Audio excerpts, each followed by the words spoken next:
الله لا إله إلا هو الحي القيوم لا تأخذه سنة ولا نوم. بسم الله الرحمن الرحيم. السلام عليكم ورحمة الله وبركاته.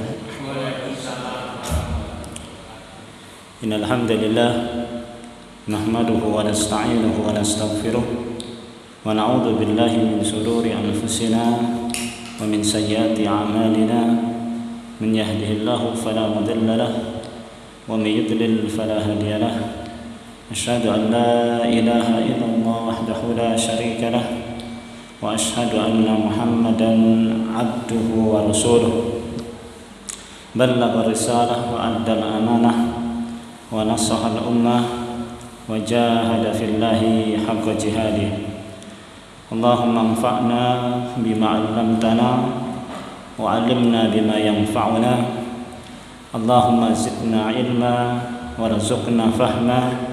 سبحانك لا علم لنا إلا ما علمتنا إنك أنت العليم الحكيم. أما بعد. Alhamdulillah, para jamaah sekalian yang dirahmati oleh Allah Subhanahu wa taala. Alhamdulillah, malam hari ini Allah Subhanahu wa taala kumpulkan kita kembali dalam majelis ilmu dalam rangka membahas atau mengkaji sejarah perjalanan hidup Nabi kita Muhammad SAW. Mudah-mudahan senantiasa kita berdoa apa yang kita pelajari ini memberikan manfaat yang besar bagi kita semua. Di antaranya berupa bertambahnya pengetahuan kita tentang Nabi kita Muhammad SAW, yang mudah-mudahan bertambahnya pengetahuan kita tentang sejarah kehidupan beliau bisa menambah keyakinan kita dan menambah rasa cinta kita kepada beliau. Dan mudah-mudahan dengan perantaraan itu Allah Subhanahu wa taala pertemukan kita dengan Nabi kita Muhammad SAW. Amin ya rabbal alamin. Para jemaah sekalian, kita akan lanjutkan kajian kita masih bab tentang Isra dan Mi'raj, ya. Isra dan Mi'raj. Terakhir pembahasan kita tentang Isra dan Mi'raj, saya ulangi sekilas dulu saja biar kita paham kemarin terakhir kita sampai mana begitu ya. Jadi Nabi SAW ya, Isra dan Mi'raj dari Masjidil Haram ilal Masjidil Aqsa, ya.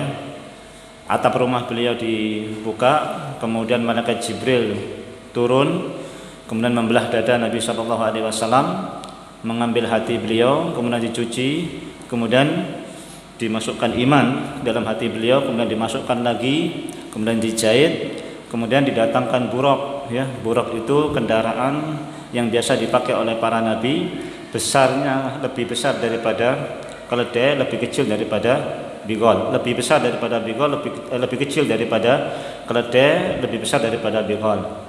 Kemudian Nabi SAW menaiki buraq tersebut, dan buraq ini mempunyai kecepatan secepat selangkah saja, itu sejauh mata kita memandang, ya. Kemudian melakukan perjalanan, singkatnya melakukan perjalanan. Kemudian dari perjalanan dari Masjidil Haram ilal Masjidil Aqsa itu Nabi SAW ditunjukkan beberapa keadaan, ya, beberapa hal, ya. Kurang lebih ada 12 atau 13 yang ditunjukkan oleh Nabi SAW. Kemudian sampai ke Baitul Maqdis, ya. Sesampainya Baitul Maqdis, kemudian malaikat Jibril mendatangi beliau dengan membawa dua bejana, satu berisi susu, satu berisi khamr, satu berisi susu. Maka kemudian Nabi SAW meminum susu, dan malaikat Jibril mengatakan kamu telah mengambil fitrah. Dari kemudian di Masjidil Aqsa itu Nabi SAW mengimami seluruh para nabi, ya. Seluruh para nabi, ya, diimami oleh Nabi SAW. Setelah itu kemudian naik, ya. Naik, namanya Mi'raj. Kalau Isra itu perjalanannya, ya, dari Masjidil Haram ke Masjidil Aqsa, kemudian naik itu namanya Mi'rajnya, ya. Kemudian naik Naik sampai ke langit yang pertama, ketemu dengan Nabi Adam alaihissalatu wassalam ya. Nabi Adam alaihissalatu wassalam di samping kanan dan samping kirinya terdapat banyak orang, ya kan? Yang kemudian kalau Nabi Adam melihat ke sebelah kanan beliau tersenyum, melihat sebelah kiri beliau menangis ya. Beliau mengatakan bahwasanya kalau beliau melihat ke sebelah kanan itu menangis, tertawa karena itulah calon penghuni surga. Kalau beliau melihat sebelah kiri kemudian menangis karena mereka itu adalah calon penghuni neraka. Kemudian naik ke langit yang kedua ya, bertemu dengan Nabi Isa dan Nabi Yahya alaihi wassalam. Kemudian naik ke langit yang ketiga bertemu dengan Nabi Yusuf alaihi wassalam ya. Naik ke langit yang keempat bertemu dengan Nabi Idris alaihi wassalam. Naik ke langit yang kelima ketemu dengan Nabi Harun alaihi wassalam. Naik ke langit yang keenam bertemu dengan Nabi Musa alaihi wassalam. Naik ke langit yang ketujuh bertemu dengan Nabi Ibrahim alaihissalatu wassalam yang sedang menyandarkan punggungnya di Baitul Ma'mur ya. Baitul Ma'mur ini searah dengan Ka'bah ya. Dan tiap harinya dimasuki oleh 70.000 malaikat yang enggak pernah kembali lagi ya. 70.000 malaikat yang masuk ke dalam Baitul Ma'mur dan tidak kembali lagi ya. Nabi Ibrahim menyandarkan punggungnya di situ. Kalau enggak salah ini pembahasan kita yang terakhir kemarin ya. Jadi ini baru sampai kepada langit yang ketujuh ya. Maka kemudian dibukakanlah langit yang ketujuh itu. Nabi SAW melihat Nabi Ibrahim menyandarkan punggungnya ya, punggungnya ke dalam punggungnya di Baitul Ma'mur ya. Kemudian setelah itu Nabi SAW, ini kisah selanjutnya ya, kisah selanjutnya. Kemudian Nabi di sini ada pembahasan hikmah ya, ada pembahasan hikmah bertemunya Nabi dengan para nabi di tiap langit tersebut ya. Ada hikmah bertemunya Nabi SAW dengan para nabi di tiap langit tersebut ya. Khilaf para ulama tentang apa hikmahnya ya, apa hikmahnya. Cuman di sini disebutkan beberapa hikmahnya. Yang pertama adalah adapun ketika Nabi SAW bertemu dengan Nabi Adam ya, Nabi SAW bertemu dengan Nabi Adam, ini tanbih ya, tanbihun bima waqa'a lahu minal khuruji minal jannati ilal ardi bima saqa'un Nabi SAW minal hijrati ilal Madinah ya. Ini ada peringatan ya, ada peringatan tentang keluarnya Nabi Adam alaihissalam dari surga ke bumi ya. Dari tempat yang disenangi menuju ke tempat yang asing, menuju tempat yang lain ya. Dan ini menggambarkan nanti akan terjadi kepada Nabi SAW juga hijrah ya, meninggalkan tempat yang disenangi, tempat yang dicintai pada tempat yang lain ya. Ya, ini hikmah saja ya. Dan ini bukan apa namanya, bukan istilahnya cocok mencocokkan, bukan ya. Bukan, ini ulama yang bikin, yang mengkaji ya. Kalau cocok logi itu lain lagi ya. Cocok logi itu ya seperti anulah ya, banjir tanggal 23 bulan 8 umpama 2021 umpama, nanti dilihat ayat 28 oh cocok, itu cocok logi namanya. Tapi kalau ini enggak ya, ini enggak, insya Allah ini ulama yang mengambil hikmahnya ya. Nabi Adam alaihissalam keluar dari tempat yang disenanginya menuju ke tempat yang lain ya, yakni bumi. Begitu juga Nabi SAW juga akan mengalami hal yang sama, yaitu hijrah ya, hijrah dari Mekah ke Madinah. Sebagaimana yang nanti kita akan pelajari, Nabi SAW mengatakan sungguh Mekah ini tempat yang sangat beliau cintai.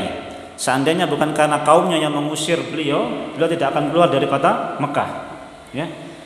Masjidil Haram lebih mulia daripada Masjid Nabawi ya. Salat di Masjidil Haram 100.000 kali ya kan. Kalau di Masjid Nabawi 10.000 kali, masih lebih utama di Masjidil Haram ya. Di sini makanya kemudian Nabi SAW sangat mencintai Mekah ya. Dan itu yang terjadi ternyata ya. Selanjutnya memang itulah yang terjadi pada Nabi SAW, hijrah dari Mekah ke Madinah. Kemudian hikmah yang kedua yaitu bertemu dengan Nabi Isa dan Nabi Yahya alaihissalam. Ketemu dengan Nabi Isa dan Nabi Yahya alaihissalam. Ini menunjukkan ya, bahwasanya akan terjadi di awal hijrah itu permusuhan oleh orang-orang Yahudi ya. Di awal hijrah itu permusuhan oleh orang-orang Yahudi. Karena Nabi Isa dan Nabi Yahya, permusuhan pertama kali kepada mereka itu dilakukan oleh orang-orang Yahudi, ya. Oleh orang-orang Yahudi yang mencoba untuk membunuh beliau, ya.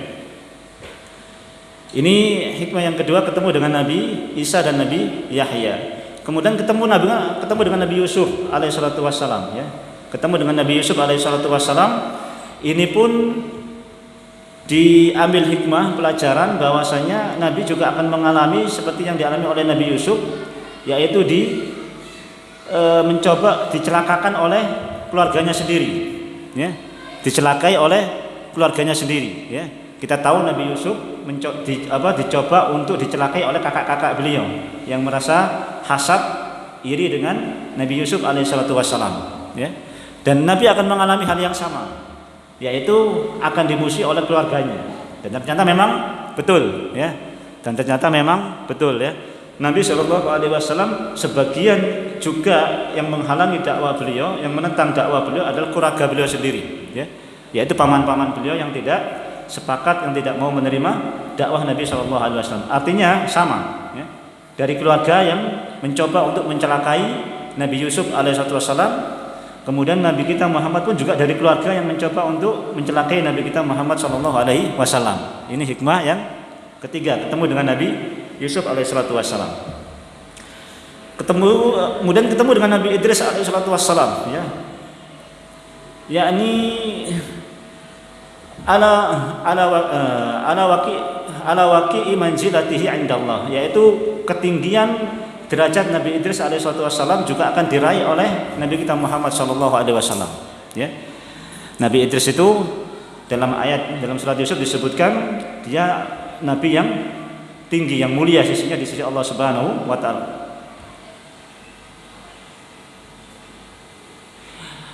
Wadhkur fil kitab Idris innahu kana siddiqan nabiyya. Idris itu adalah nabi yang jujur dan nabi yang mulia.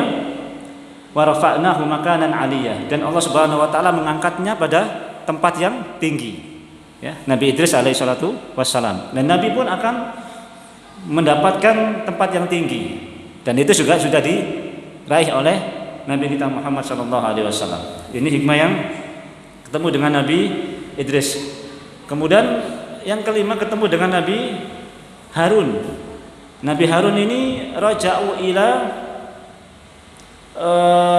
mahabbatihi ba'da'an adauhu, ya. Nabi Harun ini pertama dakwahnya ditolak, ya. Nabi Harun ini pertama dakwahnya ditolak, ya. Kemudian beliau pergi, ya, ceritanya. Kemudian naik kapal, ya. Kemudian diundi, kemudian beliau dijeburkan. Nabi Yunus, ya. Nabi Harun ini dakwahnya, kemudian beliau pergi, ya. Kemudian kembali diterima oleh kaumnya, ya. Jadi beliau ini dulunya ditolak oleh kaumnya, kemudian kembali lagi diterima oleh kaumnya. Begitulah Nabi Shallallahu Alaihi Wasallam, ya. Awalnya ditolak oleh kaumnya, kemudian lama-lama juga akan diterima oleh kaumnya sendiri. Ini hikmah ketemu dengan Nabi Harun, ya. Kemudian hikmah ketemu dengan Nabi Ibrahim alaihissalatu wassalam di Baitul Ma'mur. Ini menunjukkan bahwasannya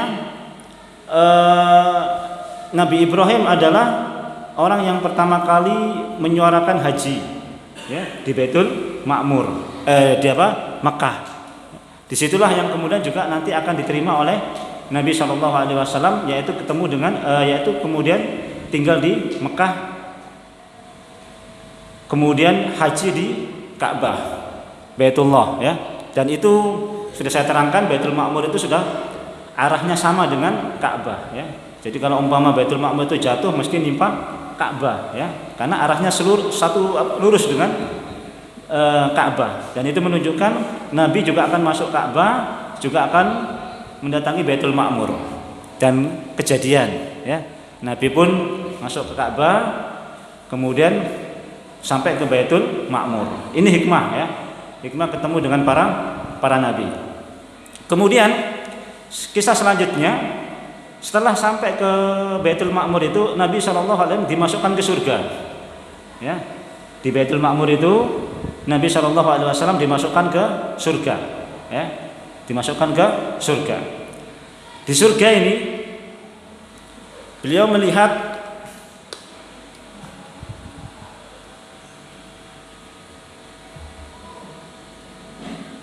di antara sifat surga adalah faida fiha hababilul lu'lu' wa ida turabuha al-misk. Surga ini kubah-kubahnya dari permata, ya. Kemudian tanahnya harum seperti bau misik, ya. Minyak harum, ya, bau misik, ya. Kemudian di antaranya beliau katakan wa ida ana bin harin min ma'in ghairi asin. Aku ditunjukkan sebuah sungai dalam surat Muhammad ini, ya, dalam surat Muhammad disebutkan di surga itu Nabi kemudian dikasih sungai, apa istilahnya, ditunjukkan sungai min ma'in ghairi asin, air yang tidak asin, ya, tidak tawar, ya, maknanya tidak berubah rasa dan baunya, ya. Air itu tidak ada perubahan rasa dan baunya, ya. Wa anhar min labanin lam yataghayyar ta'muhu. Kemudian Nabi juga ditunjukkan sungai dari susu yang tidak berubah rasanya. Sungai yang tidak berubah rasanya. Sungai susu yang tidak berubah rasanya. Jadi susu ini bukan susu hewan ternak, bukan, ya. Kambing, onta, sapi, bukan. Ini memang susu yang Allah Subhanahu wa taala ciptakan sendiri, ya. Bukan dari susu hewan ternak, ya. Tidak. Wa anhar min khamril ladzatil lisaribin. Kemudian ditunjukkan sungai dari khamr, ya. Khamr yang lezat bagi orang yang meminumnya, ya. Ini jelas khamrnya bukan khamr dunia, ya, khamar dunia, bukan khamar dunia. La ghaulun fiha, tidak ada alkoholnya, wala yunzafu anha yunzifun, tidak memabukkan, tidak ada alkoholnya, tidak memabukkan. La yusaddauna anhu wala yunzifun, tidak bikin pusing, tidak mabuk, ya. Ini khamar yang sungai khamarnya di surga, ya. Tidak pusing, tidak mabuk, ya. Tidak ada alkoholnya, ya.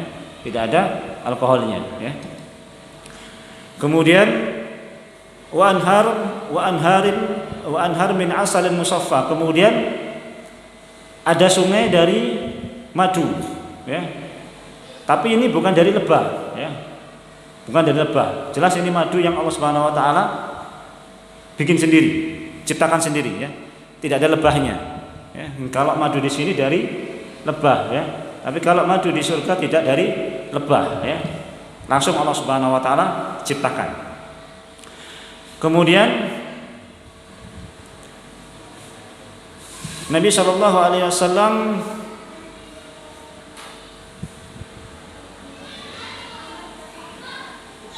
setelah ditunjukkan surga, Nabi Shallallahu Alaihi Wasallam melihat telaga nahar, apa namanya, nahar Kausar, yaitu telaga Kausar, ya, telaga Kausar. Jadi dimasukkan ke dalam surga. Kemudian Nabi Shallallahu Alaihi Wasallam ditunjukkan telaga Kausar, ya, yang memang diperuntukkan oleh Allah Subhanahu Wa Taala kepada Nabi kita Muhammad Shallallahu Alaihi Wasallam. Mudah-mudahan kita diberikan rezeki oleh Allah Subhanahu wa taala bisa memasuki telaga Kausar bersama dengan Nabi kita Muhammad sallallahu alaihi wasallam. Amin ya rabbal alamin. Di sini beliau ditunjukkan telaga Kausar. Maka beliau mengatakan bainama ana asiru fil jannati wa ida ana binaharin ya.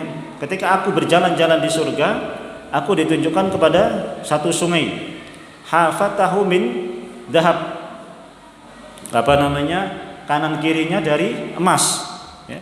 Sungai Kausar ini kanan kirinya dari emas. Wa majra'ahu 'ala durri wal yakut. Airnya ya, mengaliri permata dan mutu manikam, bahasanya begitu ya. Airnya itu mengaliri permata ya, batu-batu permata ya. Mengalir melewati batu-batu permata ya. Kemudian turbatuhu atyabu minal misk. Kemudian tanahnya itu lebih harum dari bau misk. Tanahnya ya, tanahnya lebih harum dari minyak harum misk. Wa ma'uhu ahla minal asal. Airnya itu lebih manis dari madu. Wa abyadu minas salji, lebih putih dari salju ya. Ini telaga Nahar ya, telaga Kausar ya.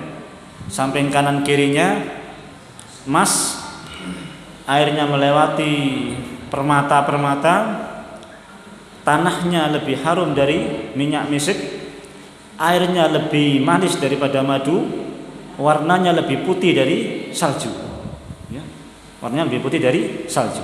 Kemudian dalam riwayat yang lain, ataitu ala naharin hafatahu kibabul lu'lu mujaffan ya, mujawwafan ya. Aku didatangkan kepadaku sebuah sungai, samping kanannya kubah dari permata ya. Mujawwafan, yang berongga ya. Samping kanannya juga ada kubah-kubah dari permata yang berongga ya. Sudah nggak bisa dibayangkan ya, nggak bisa dibayangkan. Memang nggak bisa dibayangkan sesuatu yang di surga itu ya. Nabi SAW mengatakan mala ainun ra'at ya, wala udhunun sami'at, wala khatara ala qalbil bashar ya. Tidak pernah dilihat oleh mata, tidak pernah didengar oleh telinga, tidak pernah terbesit dalam hati manusia keindahannya ya. Apapun yang kita bayangkan tentang surga itu belum. Apapun yang kita dengar tentang keindahan alam dunia ini, yang sudah pernah kita dengar cerita kesana kemari indahnya macam-macam, belum, jauh ya. Apa yang kita lihat yang begitu indah yang pernah kita lihat itu masih jauh ya. Jadi nggak bisa dibayangkan semuanya ya. Kita pernah dengar orang bilang promo lah, orang bilang Hawaii lah, orang bilang apalah dan sebagainya, belum, nggak ada apa-apanya ya. Jauh, sama sekali belum, jauh ya. Jadi ini memang nggak bisa dibayangkan memang ya. Jadi memang cuman kita yakini saja, wajib kita yakini adanya dan wajib kita yakini apa yang disabdakan oleh Nabi SAW tentang sifat-sifatnya ya. Mudah-mudahan Allah Subhanahu Wa Taala berikan kita rezeki ya, keutamaan untuk bisa melihat apa yang diceritakan oleh Nabi SAW ini. Amin. Kemudian Nabi SAW mengatakan fadarabtu biyadi ila majri fihil ma. Kemudian saya mencoba untuk menempelkan ataupun menyentuhkan tangan saya ke airnya. Faida misk adfar, dan aku merasakan bau harumnya itu seperti misik adfar ya. Jenis minyak wangi lah ya. Misik adfar. Mahada ya Jibril, ini apa wahai Jibril? Hada kausar alladzi a'taqahullah ya. Ini namanya telaga Kausar yang Allah Subhanahu wa taala berikan untukmu, kata Jibril ya, tadi itu. Kemudian di surga itu beliau juga melihat seorang pelayan perempuan. Beliau melihat seorang pelayan perempuan, kemudian ditanya sama Nabi sallallahu alaihi wasallam, "Siapa kamu ini?" Ya. Maka pelayan perempuan tadi itu mengatakan, "Saya diperuntukkan untuk Zaid bin Harisah. Saya diperuntukkan untuk Zaid bin Harisah." Zaid bin Harisah itu anak angkat Nabi sallallahu alaihi wasallam, ya. Bapaknya Usama bin Zaid. Usama bin Zaid. Usama itu anaknya, Zaid itu bapaknya Zaid bin Harisah, ya. Anak angkatnya Nabi sallallahu alaihi wasallam. Maka kemudian paginya ketika Nabi bertemu dengan Zaid, maka Nabi sallallahu mengatakan, "Saya dipertemukan dengan pelayan perempuan untukmu di surga nanti." Ya. Subhanallah ya. Jadi orangnya masih hidup sudah dikasih pelayan di surga ya. Zaid bin Harisah. Ini yang kedua ya. di surga ketemu dengan apa namanya, ditunjukkan telaga Kausar, kemudian ketemu dengan pelayannya Zaid bin Harisah. Kemudian di surga ini beliau juga mendengar suaranya Bilal, mendengar suaranya Bilal atau mendengar suara terompahnya Bilal di surga ini ya. Jadi sampai ke Baitul Ma'mur ya, diajak masuk ke surga ya. Di surga tadi yang pertama tadi apa? Sungai Nahar ya, Sungai Nahar apa? Telaga Kausar ya. Kemudian ketemu dengan pelayannya Zaid bin Harisah. Kemudian ketemu dengan mendengar suaranya Bilal ya. Ketemu dengan suaranya Bilal. Sebagaimana diriwayatkan oleh Imam Bukhari dan Imam Muslim dalam sahihnya dari Abu Hurairah, qala Rasulullah sallallahu alaihi wasallam, ya Bilal, ini paginya ya. Paginya habis salat subuh. Paginya habis salat subuh, Nabi sallallahu alaihi wasallam mengatakan ketemu dengan Bilal, ya Bilal. Bilal dipanggil.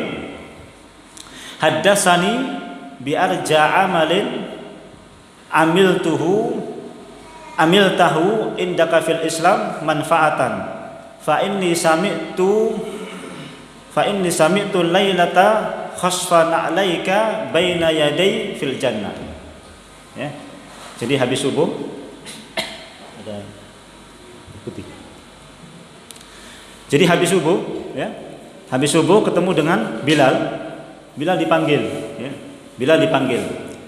Wahai Bilal, ceritakan kepadaku ya tentang satu amalan ya yang aku berharap, tentang satu amalan yang aku berharap mengamalkannya dalam Islam ya, yang telah kamu lakukan. Haddatsani bi arja amalin, tolong ceritakan kepadaku dengan satu amalan yang sangat engkau harapkan, yang engkau lakukan dalam ketika engkau Islam, yang kamu harapkan sangat bermanfaat bagimu ya. Tunjukkan satu amalan yang sangat engkau harapkan manfaatnya ketika kamu masuk Islam ya. Fa inni sami'tu lailata khasfan 'alaika baina yaday fil jannah, sungguh aku mendengar gesekan ya suara terompahmu di surga.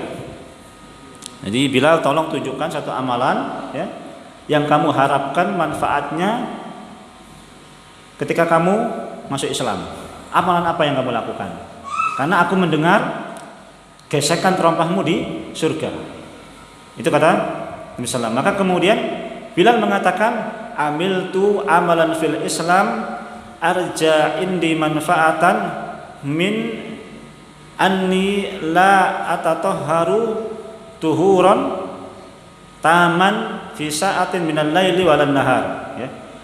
Satu amalan yang aku harapkan memberikan manfaat kepadaku, yaitu aku tidak pernah meninggalkan keadaan kecuali aku selalu dalam keadaan bersuci, baik malam maupun siang ya.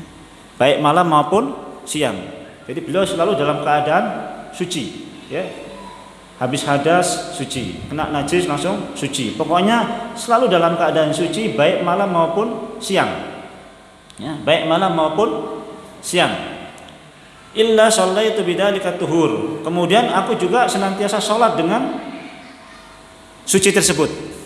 Jadi bukan hanya dalam keadaan suci, tapi senantiasa sholat setelah beliau bersuci ya. Jadi bukan senantiasa wudu, tapi beliau senantiasa sholat setelah wudu. Nah, ini yang berat ya. Bukan hanya kemudian habis hadas kemudian wudu, bukan. Tapi beliau lanjutkan dengan sholat setelah wudu. Ini beliau jaga terus ya. Pokoknya beliau jaga, setiap kali habis wudu sholat, setiap kali habis wudu sholat ya. Ini yang kemudian menyebabkan beliau terompahnya sudah masuk surga terlebih dahulu ya. Kemudian disinilah kemudian faedahnya di kisah Bilal tadi itu Ya, ini jelas menunjukkan keutamaannya Bilal, ya, keutamaannya Bilal, ya.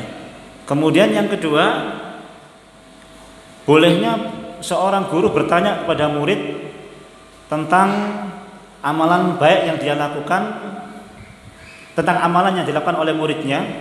Kalau baik kemudian didorong supaya lebih baik lagi, kalau kurang baik kemudian dinasihati untuk ditinggalkan. Boleh tanya, ya. Saya mau tanya sama antum, umpamanya,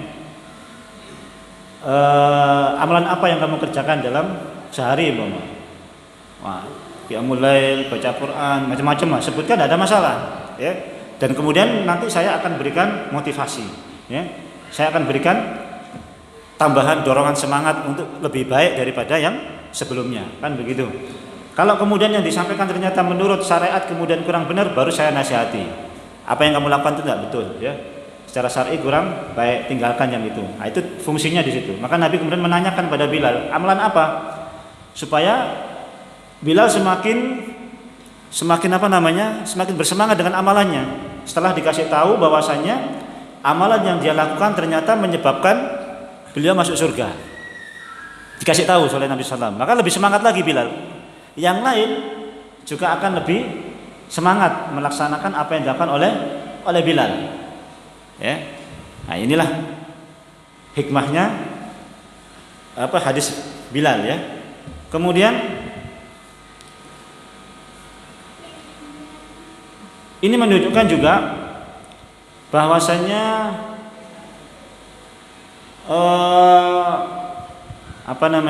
surga itu sudah ada, ya. Ini juga sudah menunjukkan bahwasanya kisah-kisah tadi itu ketika Nabi SAW diajak masuk ke dalam surga, maka ini menunjukkan bahwasanya surga itu memang sudah ada, ya. Surga itu memang sudah ada. Khilaf masalah penghuninya para ulama, ya. Kalau adanya ada, ya, dan tidak boleh diingkari, ya, adanya surga dan neraka. Tapi apakah penghuninya itu setelah ada sebelum Nabi SAW atau sekarang ini sudah ada penghuninya atau belum? Itu khilaf para ulama, ya. Khilaf para ulama, ya. Khilaf para ulama, ya. Ada yang mengatakan bahwasanya apa yang masuk ke dalam surga, ya, seperti Nabi SAW mengatakan bahwasanya ketika Ja'far bin Abi Thalib itu panglima perang Mu'tah, putus kedua tangannya, Nabi SAW mengatakan, saya melihat Ja'far bin Abi Thalib itu terbang ke surga dengan 2 sayap. Sebagai ganti kedua tangan beliau yang putus dalam perang Mu'tah. Berarti beliau sudah masuk surga duluan. Kan begitu, ya? Karena Nabi SAW saya melihat Ja'far bin Abi Thalib itu terbang ke surga, terbang di dalam surga dengan kedua sayap. Ya, dengan kedua sayap. Tetapi dalam hadis yang lain menyebutkan bahwasanya surga belum dibuka kalau Nabi nggak masuk duluan. Surga belum dibuka kalau Nabi nggak masuk duluan. Kalau Nabi masuk duluan baru surga dibuka. Nah, maka kemudian diambil pelajaran oleh para ulama jalan tengahnya. Jadi satu keistimewaan orang yang mati syahid, dia dikasih izin untuk masuk surga duluan. Tapi itu ruhnya, ya, ruhnya saja. Untuk badannya nanti di akhirat. Tapi ruhnya boleh dia terbang ke sana kemari, ya, boleh dia masuk surga, ruhnya, ya, ruhnya boleh masuk surga duluan. Tapi jasadnya, badannya nanti setelah hari kiamat. Itu jalan tengahnya, ya, mensikapi perselisihan pendapat para ulama. Ada yang mengatakan bahwasanya memang ini keistimewaan orang yang mati syahid tanpa hisab. Jadi nggak usah nunggu hari kiamat, nggak usah nunggu perhitungan, nggak usah nunggu timbangan. Karena orang mati syahid langsung masuk surga. Ya. Itu diantara pendapat para ulama, ya. Jadi yang tidak ada perselisihan surga dan neraka hari ini sudah ada, sudah itu, ya. Perselisihan terjadi apakah hari ini sudah ada penghuninya atau belum. Itu jadi perselisihan dan itu nggak usah terlalu diperdebatkan dengan terlalu tajam sampai kemudian memvonis orang yang kemudian pendapatnya berbeda dengan pendapat kita ya, karena memang itu perselisihan pendapat para ulama. Di antara manfaat daripada toharo ya, di antara manfaat daripada toharo itu kalau kita mau tidur ya, kalau kita mau tidur kemudian wudu, sebagai wudu kita sebagaimana wudunya orang yang mau sholat, maka Nabi Shallallahu Alaihi Wasallam mengatakan dalam hadis yang diriwayatkan oleh Baihaqi dalam Syu'abil min hadis Abdullah bin Amr bin As, beliau mengatakan bahwasanya waman bata tahiran arajat ruhuhu fasajadat tahtal arsy. Barang siapa yang tidur dalam keadaan tahur, dalam keadaan bersuci, suci seperti orang yang mau sholat, maka ruhnya sujud di bawah ars. Ruhnya sujud di bawah ars. Kalau nggak balik berarti ya sujud terus di bawah ars. Ya. Kalau balik ya berarti bangun. Tapi kalau pas tahur, kalau pas kita wudhu mau tidur, ruh kita ini keluar, kemudian sujud di bawahnya ars Allah Subhanahu wa taala. Subhanallah. Ini paling tidak ini yang bisa kita lakukan ya. Mudah-mudahan pas tidur ya kan, kalau tahu nggak balik, ruh kita di bawah ars Allah Subhanahu wa taala. Asal kita wudu taman, wudu sempurna. Wudu sempurna kayak orang mau sholat. Jangan asal-asalan wudu ya. Wudu sempurna kayak mau sholat. Ya. Maka ruh kita sujud di bawah ars Allah Subhanahu wa taala ya. Nah, ini keutamaan orang yang kalau mau tidur wudu dulu ya. Kalau orang mau tidur wudu dulu. Baik. Kemudian di surga ini Nabi Shallallahu Alaihi Wasallam disodori lagi 2 minuman ya. Dari laban, kemudian dari susu dan madu. Kemudian Nabi mengambil susu dan minum susu tersebut. Kemudian setelah dari surga tadi itu, maka Nabi Shallallahu Alaihi Wasallam dibawa oleh malaikat Jibril naik ke Sidratul Muntaha, ya, di Baitul Ma'mur, diajak jalan-jalan ke surga, ya, selesai, kemudian dibawa naik ke Sidratul Muntaha, ya, dibawa naik ke Sidratul Muntaha. Sidratul Muntaha ini sidr itu bidara ya, daun bidara, sidr daun bidara ya. Muntaha itu terakhir berarti maknanya puncak. Jadi daun bidara, puncaknya daun bidara. Daun bidara yang tinggi, bahasanya begitulah ya. Tapi ini sekali lagi tidak bisa disifat. Ini sama nama tapi hakikat beda ya. Sekali lagi, apa yang di dunia dengan yang di akhirat nama bisa sama, tapi hakikat jauh berbeda. Ya, hakikat jelas tidak sama. Sama namanya sidr, tapi hakikatnya beda. Ya. Maka kemudian Nabi Shallallahu Alaihi Wasallam naik lagi ke Sidratul Muntaha ini. Di sini beliau mengatakan, "Tsumma rufi'tu ila Sidratil Muntaha." Kemudian aku diangkat, dinaikkan menuju Sidratil Muntaha. Faida nabakuha ka'annaha qilal hajar. Buahnya itu seperti kendi-kendi ya, kendi-kendinya negeri Hajar. Wallahu alam. Di Hajar ini di Yaman ya. Buahnya itu seperti kendi-kendi di negeri Hajar di Yaman. Wa waraquha ka'annahu adalul filati. Daun-daunnya itu seperti telinga-telinga gajah ya. Daun-daunnya itu seperti telinga-telinga gajah ya. Sidratul Muntaha ini ya. Daun-daunnya seperti telinga gajah ya. Kemudian wa ghasyiya alwan la adri ma hiya. Kemudian dia diliputi oleh warna ya. Diliputi oleh warna yang saya nggak bisa gambarkan warnanya. Yang saya nggak tahu warnanya ya. Fama ahadun min khalqillah yastati'una ayusiqaha min husniha, ayusifaha min husniha. tidak ada seorang pun yang bisa mensifati keindahannya tentang pohon tersebut. Jadi Sidratul Muntaha ini pohon, ya, sekali lagi ini pohon. Kemudian buahnya itu seperti kendi-kendi di daerah Yaman sana, Hajar di Yaman. Bunga-bunganya seperti telinga-telinga gajah, ya. Kemudian orang, ya, dia diliputi warna, ya, yang setiap saat berubah warnanya.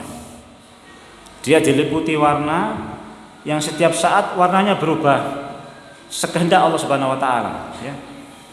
Sekehendak Allah Subhanahu wa taala. Setiap kali Allah kehendaki berubah, langsung berubah warnanya. Dan warnanya enggak bisa digambarkan. Ya, tidak ada seorang pun yang bisa menggambarkan keindahan warnanya. Kemudian bayangan daripada Sidratul Muntaha ini, orang baru bisa melewati bayangan Sidratul Muntaha ini kalau dia naik kuda selama 100 tahun perjalanan, ya. Jadi bayangannya itu bisa dilewati, ya. Atau kalau bahasanya kalau orang naik kuda, ya, dia dilindungi oleh bayangan pohon sidr ini sejauh 100 tahun perjalanan. Nggak bisa dibayangkan. Memang Allah Subhanahu wa taala ini, ya. Masuk akal nggak masuk akal, ya. Tetapi kita harus yakin 100%, ya. Yakin 100% adanya, yakin 100% apa yang disabdakan oleh Nabi Shallallahu Alaihi Wasallam. Al-haqqu min rabbika fala takunanna minal mumtarin. Kebenaran itu apa yang datangnya dari Rabb kamu, dan jangan kamu ragu sedikit pun, ya. Jangan ragu sedikit pun, tidak boleh ragu sedikit pun tentang keadaan yang Allah Subhanahu Wa Taala sebutkan tentang hari kiamat, tentang sesuatu yang gaib yang diceritakan oleh Nabi Shallallahu Alaihi Wasallam. Tidak bisa dibayangkan memang, ya. Dan itu maha agungnya Allah Subhanahu Wa Taala menciptakan sesuatu yang tidak akan mampu dibayangkan oleh manusia, ya. Itu maknanya Allah Subhanahu Wa Taala maha besar, maha agung, bisa membuat sesuatu yang manusia tidak mampu untuk membayangkan hal tersebut. Membayangkan saja nggak mampu. Akal kita nggak akan mampu untuk membayangkan hal tersebut, ya. Karena memang yang dituntut dari kita dalam hal-hal yang gaib itu yakin 100%. Sudah, gitu saja intinya, ya. Kemudian selain itu juga Sidratul Muntaha ini ada semacam firasat dahab, ya. Ada semacam laron-laron yang kayak emas. Jadi kalau antum malam-malam itu kayak hewan apa? Kunang-kunang, ya. Kayak kunang-kunang bercahaya. Nanti di Sidratul Muntaha juga begitu. Sidratul Muntaha juga ada semacam binatang seperti laron begitu yang kayak emas, ya, bertebangan di sekitar Sidratul Muntaha, ya. Wallahu a'lam bishawab, ya. Ini keindahan yang memang nggak bisa dibayangkan oleh seorang pun, ya. Nabi Shallallahu Alaihi Wasallam sampai di situ, ya, melihat Sidratul Muntaha. Kemudian Nabi Shallallahu Alaihi Wasallam di Sidratul Muntaha ini melihat wujud asli malaikat Jibril. Wujud asli malaikat Jibril, ya, di Sidratul Muntaha. Beberapa kali bertemu, Nabi tidak melihat wujud aslinya, ya. Nabi tidak melihat wujud aslinya. Ketika di gua itu tidak melihat wujud aslinya, ya. Ketika beliau kanak-kanak kemudian didatangi oleh malaikat Jibril, itu juga bukan wujud aslinya, ya. Kalau di dunia sering didatangi oleh malaikat Jibril tapi berubah wujud manusia, ya, yaitu mirip dengan sahabat Dihya ibnu Kalbi namanya, mirip, ya, mirip dengan malaikat Jibril kalau jadi manusia. Pertama, malaikat Jibril ketemu dengan Nabi, wujud aslinya itu ketika Nabi kita pulang dari menerima wahyu yang pertama itu. Sudah pernah saya ceritakan, ya. Ketika Nabi pulang dari gua itu, ada suara memanggil Nabi Shallallahu Alaihi Wasallam, ya kan? Nabi toleh kanan, toleh kiri, tidak ada orang. Baru ketika melihat ke langit, barulah langit itu kayak mendung, ketutup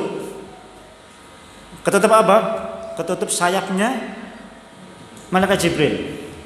Baru menoleh itulah melihat malaikat Jibril yang utuh, langit penuh dengan sayapnya malaikat Jibril alaihissalatu wassalam. Itu yang pertama. Yang kedua, di Sidratil Muntaha ini wujud aslinya 600 sayap, satu sayapnya itu sudah memenuhi ufuk. Ufuk itu tempat matahari terbit, itu ufuk. Jadi kalau ufuk ini ketutup satu sayapnya saja sudah nggak kelihatan, petang, nggak ada pagi. Paham ya? Jadi satu sayap ini memenuhi ufuk, satu sayap memenuhi ufuk. Itu ada 600 sayap. Nggak bisa dibayangkan, ya. Memang tugas kita hanya mengimani saja, ya. Satu sayapnya saja sudah ufuk, menutupi ufuk. Dan itu kalau dikepaskan satu sayap saja hancur dunia dan seisinya ini. Ya. Satu sayap saja dikepaskan hancur dunia dan seisinya ini. Ya. Itu meneteskan emas dan permata. Ya. Wallahu a'lam bishawab. Ya. Ini sifat malaikat Jibril yang dilihat oleh Nabi SAW di Sidratil Muntaha. Ya. Kemudian ini sebagaimana firman Allah Subhanahu wa taala, wa laqad ra'ahu nazlatan ukhra inda sidratil muntaha indaha jannatul ma'wa id yaksa sidrata ma yaksa ma zaghal basar wa ma tawa. Ya. Jadi sungguh Nabi SAW melihatnya pada kesempatan yang lain inda sidratil muntaha, yaitu di sidratil muntaha, indaha jannatul ma'wa, yaitu di surga yang paling tinggi. Id yaksa sidrata ma yaksa, ketika pohon sidr itu tertutupi ma zaghal basar wa ma tawa. Pandangan Nabi SAW tidak tidak berpaling dari pohon sidr tadi dan tidak melampaui batas dalam melihat keindahan pohon sidr tadi. Ya, mazaghal basaru wa ma tagha. Tidak bergeser pandangan beliau menuju ke Sidratul Muntaha, tapi tidak berlebihan. Ini adab, ya. Jadi melihat sesuatu itu enggak berlebihan meskipun itu indah. Paham maksudnya? Sampai melotot ya kan, wedan-edan ya kan, nggak perlu begitu itu, ya. Ini memang subhanallah ya kan, melihat dengan biasa saja, ya. Meskipun lihat wajah kayak apa biasa wae ya kan, nggak usah terlalu bahasanya begitulah ya. Itu adab melihat sesuatu yang indah, tidak bergeser dari yang kita lihat, tapi tidak berlebihan. Nabi SAW melihat pohon sidr tadi itu. Ini sifat pohon sidr ya. Ini sifat pohon sidr. Dan sifat malaikat Jibril alaihissalatu wassalam ya. Di sini ya, di Sidratil Muntaha ini Nabi SAW melihat Jibril fawajadahu kalhilsi albali min khasyatillah. Itu layu, malaikat Jibril itu ya. Di Sidratil Muntaha ini kayak pohon yang layu karena takutnya kepada Allah Subhanahu wa taala. Ya, kayak layu karena saking takutnya melihat atas kekuasaan Allah Subhanahu wa taala. Maka kemudian malaikat Jibril pun layu. Maka Allah Subhanahu wa taala terus mengangkat Nabi sallallahu alaihi wasallam. Jadi di Sidratil Muntaha ini malaikat Jibril berhenti. Makanya disebut dengan Sidratil Muntaha. Di antara yang disebutkan oleh para ulama, kenapa disebut Sidratil Muntaha itu, dari Sidratil Muntaha ini turun semua urusan di bumi, turun semua urusan ke bumi dan naik semua urusan ke langit. Jadi turunnya dari Sidratil Muntaha, naiknya juga ke Sidratul Muntaha. Maka disebut dengan Sidratul Muntaha.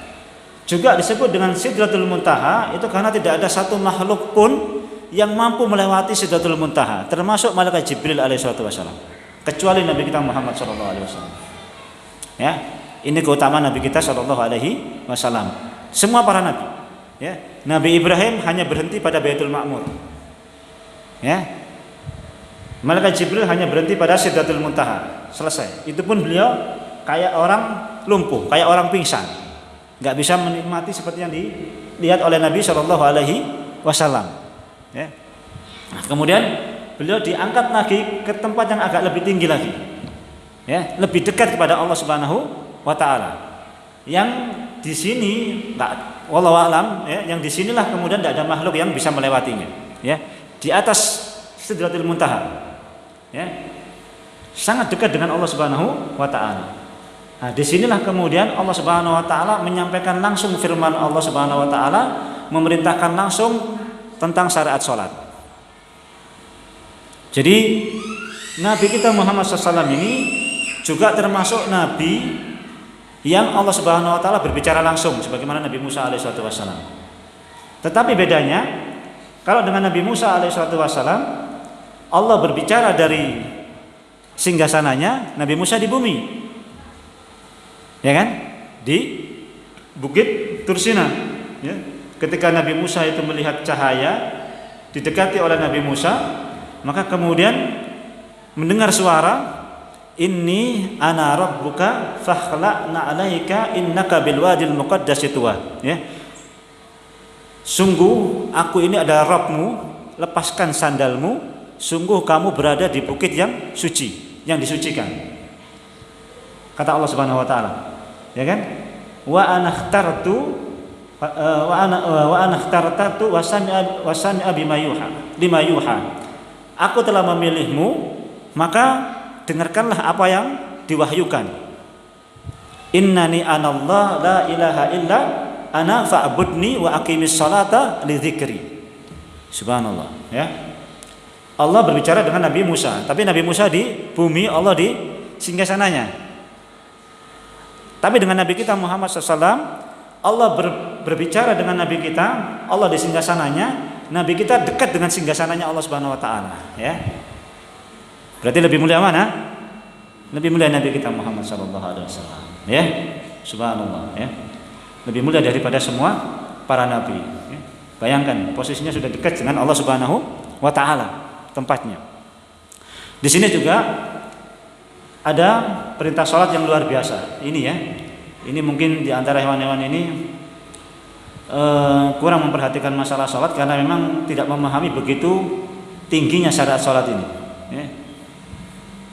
Satu, dia disyaratkan oleh Allah Subhanahu Wa Taala langsung oleh Allah Subhanahu Wa Taala kepada Nabi kita Muhammad Sallallahu Alaihi Wasallam, kemudian kepada kita tanpa perantara yang lain, tanpa malaikat Jibril. Bayangkan. Khusus syariat sholat, ya, tidak melalui malaikat Jibril. Khusus sholat Allah Subhanahu Wa Taala langsung yang memerintahkan Nabi kita Muhammad SAW di tempat yang paling tinggi yang tidak ada makhluk yang sampai ke situ. Jadi sholat ini perintah yang luar biasa tingginya. Jangan main-main dengan sholat. Ya. Nah ini terkadang kita tidak memahami masalah ini sehingga kemudian kita meremehkan masalah sholat. Padahal ini syariatnya begitu luar biasa, ya. Kemudian syariat yang pertama kali diperintahkan oleh Allah Subhanahu Wa Taala kepada para nabi itu sholat dulu, ya. Pada Nabi Musa tadi, ya. Wa aqimis shalah li dzikri, tegakkan sholat untuk mengingatku, kata Allah Subhanahu Wa Taala. Itu perintah pertama kepada nabi. Subhanallah, ya. Itu kewajiban pertama pada para nabi. Salat itu diperintahkan oleh Allah Subhanahu wa taala dari tempat yang paling tinggi, ya. Mau apa lagi kita tentang salat ini, ya? Doa para nabi semuanya pengen jadi menegakkan salat, ya. Rabbi ja'alni muqimas shalah wa min dzurriyyati, kata Nabi Ibrahim alaihissalam. Ya Allah, jadikanlah aku orang yang menegakkan salat dan anak keturunanku. Nabi Ismail juga begitu. Wa'mur ahlahu bis shalah. Nabi Ismail itu memerintahkan keluarganya untuk sholat. Subhanallah, luar biasa ini. Jadi tidak boleh kita meremehkan tentang masalah sholat ini. Kemudian di tempat ini, sebagaimana yang sudah kita pahami, kita ketahui, Nabi kita Muhammad SAW mendapatkan perintah untuk melaksanakan 50 kali sholat dalam sehari. 50 kali sholat dalam sehari. Diterima oleh Nabi. Nah, kemudian beliau turun. Nah, turun kemudian sampai ke langit yang ke-6 ketemu dengan Nabi Musa alaihissalam. Ditanya oleh Nabi Musa, apa yang Allah Subhanahu Wa Taala perintahkan kepadamu? Aku diperintahkan untuk mengerjakan 50 salat untuk kaumku, untuk umatku. Maka Nabi Musa memerintahkan, baliklah karena umatku tidak akan sanggup. Karena aku sudah mencoba kepada umatku banyak yang nggak sanggup.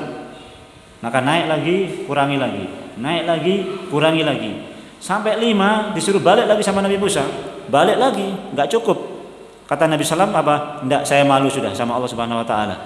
Nggak cukuplah 5. Maka ditetapkanlah 5, tapi timbangannya 50 kali, sama ya. Hebatnya umat Muhammad begini ya, umat kita Nabi kita Muhammad ini syariatnya 5, pahalanya 50 kali. Sama dengan umatnya Nabi Musa 50 kali ya. Kita 5 nilainya sama dengan 50 kali. Ya. Tapi itu juga masih banyak yang banyak yang ini ya. Subhanallah. Jadi sholat itu kata Nabi SAW ada yang 1/10, ada yang 1/9, ada 1/8, 1/7 pahalanya. Ada yang separuh pahalanya. Tergantung sesempurna mana dia menyempurnakan syarat dan rukun-rukun sholatnya. Ya, datang qomat ya pahalanya ya berapa lah. Ya kan? Datang masbuk lebih kurang lagi pahalanya. Ya. Datang pakai kaos lebih kurang lagi pahalanya. Ya. Datang kotor bajunya lebih kurang lagi pahalanya. Ya. Itu pahala sholat. Subhanallah ya. Itu syariat sholat. Ya. Baik. Kemudian selesai menerima syariat sholat, turun ya. Setelah ketemu Nabi Musa tadi sudah turun terus sampai kemudian ketika masih di atas ya, ketika masih di Buraq sebelum ini sebelum subuh ya, sebelum subuh masih malam, maka kemudian beliau sudah dekat dengan apa namanya, karena ini Buraq kendaraan besar kemudian di atas bumi ya, beliau bisa melihat ke bawah dan melihat ada rombongan ya, air adalah apa, ada kafilah dagang pulang dari Syam ke Mekah. Nah, Nabi melihat kafilah ini. Ya, Nabi melihat kafilah ini dan Nabi mendengar suara orang yang berbicara di kafilah ini. Ya. Nah, ketika Nabi SAW di atas Buraq ini, beliau mendengar orang yang ada di kafilah ini sedang mencari-cari untanya yang hilang. Ya, sedang mencari-cari untanya yang hilang. Dan Nabi bisa melihat ontanya itu ada di mana, karena di atas kan, paham? Nabi ada di atas, mereka nyari ontanya yang hilang. Ini malam hari tentunya, dan Nabi melihat ontanya ada di sebelah sana, kan begitu. Ya, maka Nabi SAW mengatakan, ontamu sebelah sana. Gitu. Ya. Orang bingung kan, dengar suara siapa malam-malam begini. Ya. Kemudian didatangi tempat yang ditunjukkan oleh Nabi SAW tadi. Ternyata benar ontanya di situ. Ontanya di situ. Nah, ketika mereka mencari onta ini, maka Nabi SAW itu sempat kemudian turun, sempat turun kemudian meminum air yang ada di kaum tersebut, ya.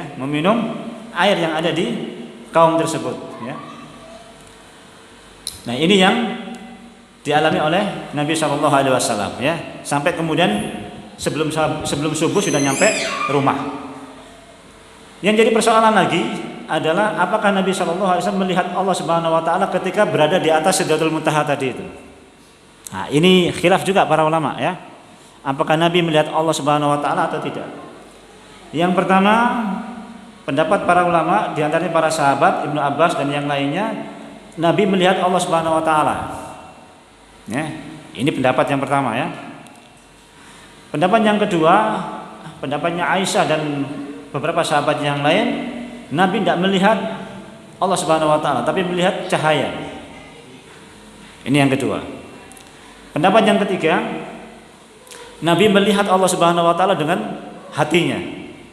Ini pendapat yang ketiga ya. Tapi ini pendapat yang menyendiri. Ada satu aja pendapat ini ya. Pendapat yang keempat, tawakuf. Enggak mau mengambil pendapat mana, apakah melihat atau tidak. Ya. Jadi ada 4 pendapat. Dan ini perselisihan para ulama. Kita tidak boleh kemudian menganggap orang yang berpendapat melihat itu sesat, yang berpendapat tidak melihat itu sesat, tidak. Ya. Namun di antara pendapat ini yang lebih dekat kepada kebenaran, Nabi tidak melihat Allah Subhanahu wa taala secara langsung, ya. Ini pendapat yang lebih kuat yang dipilih oleh mayoritas para ulama. Nabi tidak melihat Allah Subhanahu wa taala secara langsung. Ya. Baik. Sampai kemudian subuh, ya. Subuh kemudian beliau keluar, ya. Ketika beliau duduk-duduk, Abu Jahal menemui Nabi Shallallahu Alaihi Wasallam. Ya, Abu Jahal menemui Nabi Shallallahu Alaihi Wasallam yang kelihatannya bingung atau kelihatan orang yang habis mengalami suatu peristiwa yang besar. Ya, ditanya oleh Abu Jahal, ya, saya cepatkan, ya. Ditanya oleh Abu Jahal, wahai Muhammad, kelihatannya kamu mengalami sesuatu yang aneh dalam dirimu. Coba ceritakan. Maka Nabi SAW bilang apa? Iya, saya mengalami sesuatu yang luar biasa. Maka beliau ceritakan semua tadi malam itu. Diceritakan semua tadi malam itu oleh Nabi SAW. Dalam benaknya Abu Jahal, ini kesempatan, ya, kesempatan. Ini cerita aneh, dan gak mungkin orang akan mempercayai cerita ini. Maka dia bilang, wahai Muhammad, mau gak saya kumpulkan semua orang, kemudian kamu ceritain masalah ini, ya. Karena dia pikiran dia pasti orang nggak percaya, nggak mungkin, nggak masuk akal. Nabi SAW silahkan, maka dikumpulkanlah semua orang, ya, maka kemudian Nabi disuruh ceritalah Nabi SAW dari A sampai Z, semua kejadian diceritain, sampai ketemu dengan kafilah tadi diceritain, kafilah siapa diceritain, jelas kafilah itu siapa, ketemu, tahu Nabi SAW, kenal kafilah itu, ya kan, diceritain semua. Maka kemudian terjadilah apa yang terjadi, ya. Semakin di antara mereka yang memang menilai Nabi SAW itu seorang penyihir, seorang yang mabuk, seorang yang ini malah semakin ingkar sama Nabi, ya. Jadi orang yang memang semula tidak menerima Nabi semakin tidak menerima Nabi. Karena apa? Semakin yakin kalau Nabi itu ceritanya aneh-aneh, ya. Orang mukmin yang masih setengah-setengah goyang, ya, goyang dengan cerita ini. Benar nggak cerita ini, ya. Nah, maka ketika terjadi seperti itu, banyak orang mentertawakan, banyak orang menolak. Nah, maka kemudian ada seseorang yang menemui Abu Bakar As-Siddiq, ya, yang ada di rumahnya. Kemudian beliau cerita, wahai Abu Bakar As-Siddiq, temanmu, ya, sahabatmu itu tuh sedang dikerumuni oleh banyak orang. Dan dia menceritakan begini, ya, semua ceritakan. Terus apa yang terjadi? Orang banyak mentertawakan, orang banyak menolak, dan bahkan orang yang sudah beriman sudah mulai goyang dengan keimanannya. Maka kemudian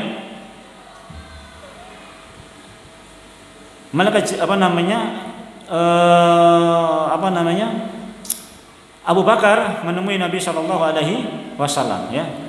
Maka Nabi menemui Nabi Shallallahu Alaihi Wasallam. Maka Abu Bakar bertanya kepada Nabi Shallallahu Alaihi Wasallam, ya, wahai Nabi, benar enggak apa yang diceritakan oleh mereka bahwasanya engkau mengalami demikian dan sebagainya, ya. Maka Nabi SAW mengatakan benar, ya. Naam, kata Nabi SAW, ya. Maka kemudian Abu Bakar mengatakan apa? Shadaqta, kamu benar, ya. Maka Nabi SAW mengatakan li Abi Bakrin wa anta ya Aba Bakrin as-Siddiq fa yauma idin summiya as-Siddiq, ya. Maka sejak itulah Abu Bakar disebut Abu Bakar as-Siddiq karena membenarkan peristiwa tersebut. Itu awal mula beliau dinamai as-Siddiq, ya. Pertama kali disebut as-Siddiq ketika beliau membenarkan apa yang diceritakan oleh Nabi Shallallahu Alaihi Wasallam, ya. Nah, inilah kisah Isra dan Mi'raj secara sempurna, ya, lengkap insyaallah dari sejak awal sampai akhir, ya. Wallahu a'lam. Ini yang bisa kita kaji pada malam hari ini, dan insyaallah pada pertemuan yang akan datang masih kita akan sampaikan tentang beberapa faedah tentang Isra dan Mi'raj itu sendiri, ya. Wallahu a'lam bishawab. Mudah-mudahan kisah Isra Mi'raj ini bisa kita pahami dengan baik kisahnya. Dan insya Allah kita akan lanjutkan pada pertemuan yang akan datang tentang beberapa hikmah faedah dalam kisah Isra dan Mi'raj. Aku qouli hada astaghfirullaha li kulli dzamb innahu wal ghafurur rahim. Subhanakallahumma bihamdika asyhadu an la ilaha illa anta astaghfiruka wa atubu ilaik. Assalamualaikum warahmatullahi wabarakatuh.